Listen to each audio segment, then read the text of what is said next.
Well, I thank you for inviting me here in this interview. Yes. You asked me to help you explain why the United States is so wrong about how interpreting Cambodians' history, policy, government.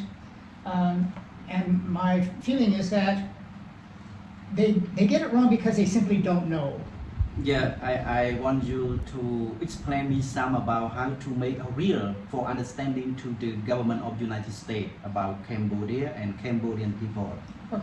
Well, first of all, you have to understand that you're not very good at explaining yourselves on an international way.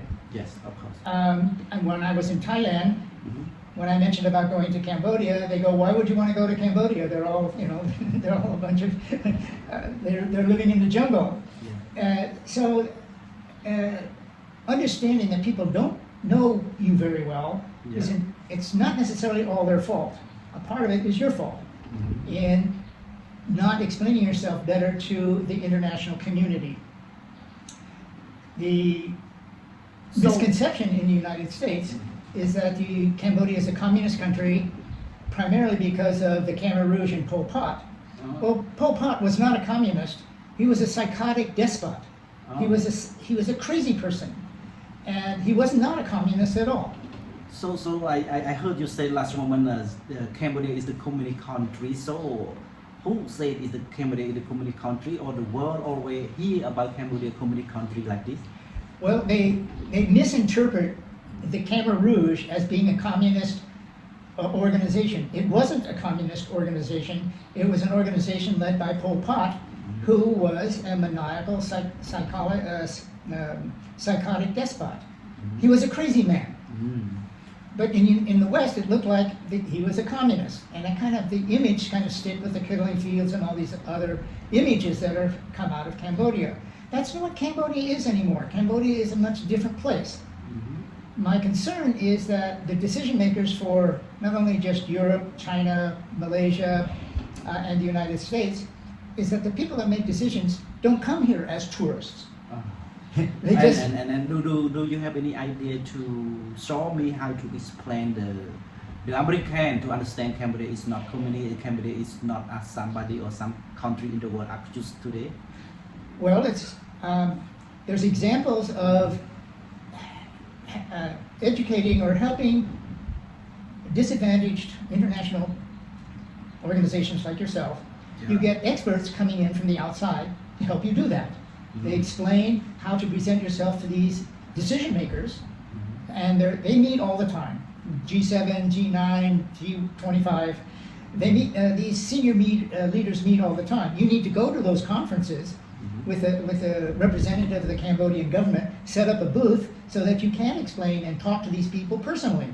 Yep. You explain that the business environment here is very good. We have a very good education system here. I gave a demonstration at the high school level, and at the senior level they were teaching calculus and they were doing integral equations. That's pretty sophisticated mathematics for a high school student. Okay. And that was in Camp Pot. That was in Kokong. Yeah.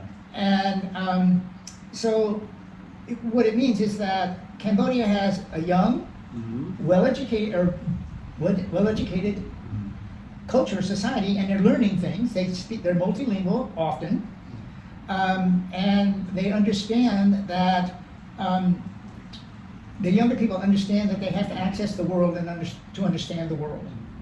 But what that also means is that you have to go out there and explain yourself. Okay. And do you think how is to make it more easy to understand for American people, because you as American, so you understand how to make American people understand about how Cambodia is and what is Cambodia doing for the world today? Well, that will take some professional organization on the highest government level, where you include secretaries and ministers of commerce, business, law, banking, and politics. Yeah. And you organize this group, maybe no more than 6 or 8 people, but representatives of various governments, so that they can go to these conferences and explain to financial people from both Europe and the United States, Malaysia and India, the opportunities that you can have in Cambodia. the whole idea is you talk to the decision makers, the top people. Just You don't try to explain it to ordinary people because that's They a lot of don't- work yeah, yeah. and they probably won't understand you. It turns out the people in high government office, they understand. I mean, these are not, often they're very capable people. Yeah. But they need the training and the experience and they have to go out and do the work. And that requires at least somebody with international experience, somebody that's been there. My job as organizational development in Washington State is that I had to deal with senior executives in Boeing and Microsoft, the state of Washington, the state departments in the state of Washington, Bell South in Georgia, Keeley organization in Moscow. I worked with naturopathic medicine in Sri Lanka. I was an associate of Venerable Samphone, and he was the English translator for Wat Arun, which is the most senior and most important monastery or wat in Thailand, and I was his associate. And we spent 2 years doing public access TV. And how different for your experience during you were at USA or Moscow and when you are at Asia, how different about 2 points of this or 3 points of this? Well, since I've been paying attention to the Cambodian experience the last 12 years almost, Yeah. the government has changed. It's become significantly better managed. You have really good people at the top of government, which wasn't true 10 years ago. You had adequate people, but they weren't interested in doing what needed to be done. That's all changed, but most of the world doesn't know that. And it's not their responsibility to learn that. It's your responsibility to tell them that. Okay. And that means you have to go there and tell them. You can't wait for them to show up and say, what's going on. You have to go there and tell them what's going on. Okay. And that's a process and protocol for organizational development that my PhD thesis explains of course, in an academic level and an academic way on not just that it works, but how it works. Now, it turns out often people are successful in either business or politics or medicine or science. Mostly they can't explain why they're successful. Yeah. And it's just a kind of a filter system that the successful people work their way into important positions. But mostly they don't know how they did that. And they can't explain it to others how that is done. Well, my PhD thesis explains actually how it is done. I used to heard you say you used to work for the government during you are in America. So can you tell me what is your job at the state of America? Oh no, I was working for a organizational development for the state of Washington. My research as a physicist for that organization was to profile businesses and figure out what an answer was. Yeah. Now, from a scientific point of view, what is an answer is a very difficult problem.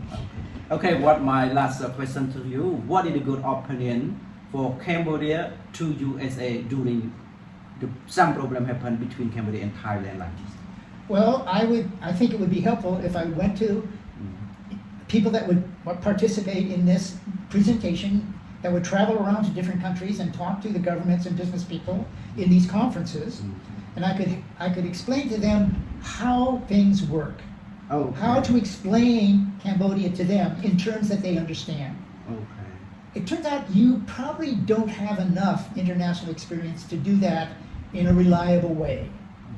So a few, some seminars in explaining how this is done and why it works and why they understand that, and to learn, it's like communication exercise to learn how to speak more clearly and more concisely and then more accurately and help them understand what the actual circumstances are currently in Cambodia. But that's going to take some training.